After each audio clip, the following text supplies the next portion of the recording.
If your home is being invaded and you're trying to defend it, time is of the essence. Police can take 3 to 4 minutes just to get to your house, which is why having a gun in your house is the best way to defend yourself against intruders. But what caliber should you be using? That's what we're going to talk about today. Welcome back to the channel. We thank you so much for stopping by. Now, if this is your first time here, we are here to help you prepare for everything you will encounter before, during, and after a self-defense incident, and that includes defending your home. So let's get right to it. What is the best rifle caliber to use for home defense? It all depends on your needs. If you want to use a centerfire rifle, there's a lot of options out there like the 2-3 300 Blackout, 5.56, and even the 7.62. The 2-3 and the 5.56 are very similar. There is a difference, but if you have a 5.56 rifle, you can use 2-3 AMMO, and you'll be okay. Let's go through some of the pros and cons. First off, let's start with the 556 or the 2-3 caliber. This is probably the most common round used in a tactical or a battle rifle. It has been around for quite a while. It's proven.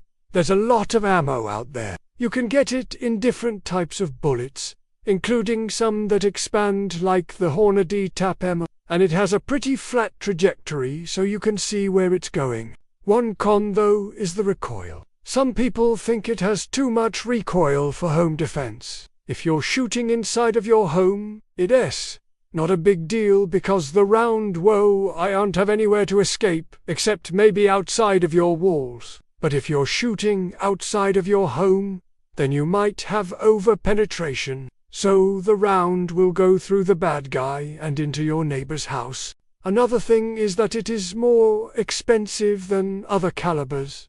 Next up is the 300 Blackout. The 300 Blackout was designed specifically for a close-quarters combat suppressor, so you can imagine that it would be great for home defense. Also, since it is a relatively new cartridge, it comes with modern advancements, like polymer and metal-cased ammo. It also tends to expand at a much lower velocity than, say, a 5.56, which means it will expend all of its energy in a shorter distance, giving you less over-penetration. Now, the downside is that there's not a lot of ammo out there compared to the 5.56, and it is more expensive. The next one on our list is the 7.62.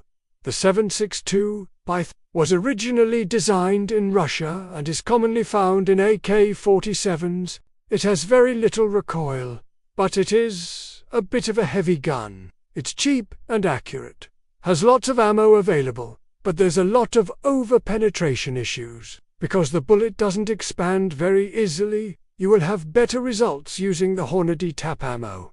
But again, this is another expensive ammo. Okay, so now that we've gone over those 3 centerfire rounds, let's move on to some other options. If you're looking for a less expensive option, then maybe you should look at a lever-action or a pump-action rifle in either 30 or 450. The 30-30 has been around for a long time, and it has a good history of stopping power. It has a flat trajectory, and there's tons of ammo out there. Now, a con to the 30-30 is it can be a bit over-penetrating because the bullet doesn't expand very high. The only exception to that is Hornady's Lever Revolution ammo, which does expand very well. You just have to make sure you don't mix up your ammo. Also, it doesn't have as much velocity as some of the other rounds that we've talked about. The 450 Bushmaster is a newer round, but it has quickly become a favorite among hunters, and now people who are buying guns for home defense. This round has very little recoil. It can be very quiet, depending on what kind of suppressor you use. It's inexpensive, and it has good stopping power. And just like the 30-30, there's tons of ammo available. Now the downside is that there's not many handguns chambered in 450 Bushmaster. But they are out there, so if you want to have a rifle and a handgun that match, this might not be the best option for you.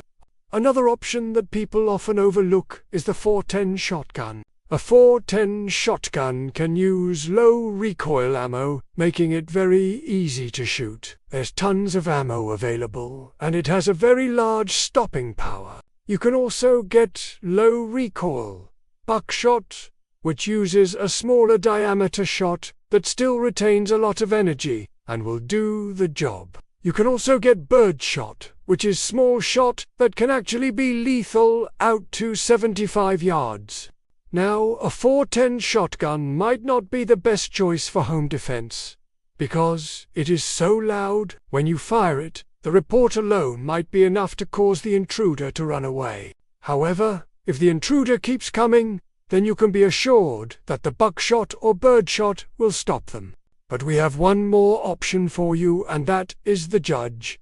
The Judge is a 45 and 410 shotgun combo. This is perfect for home defense, because you can use the 410 shotgun to flush out the intruder, and when he comes out, you can use the 45 ACP to stop him. Just like the 410 shotgun, the report from the 410 is loud enough to stop an intruder in his tracks. And just like we said about the 410 shotgun, you can use birdshot, and you can also buy fletchette rounds, which are basically darts. These are great for home defense because they do less over-penetration. They're fast, they're quiet, and they're very effective. So what is the best caliber for your home defense gun? I would say that the best one is whatever you have with you. The worst caliber is the one that you don't have with you. Make sure you keep one of these guns loaded and near you at all times. Keep extra ammo available,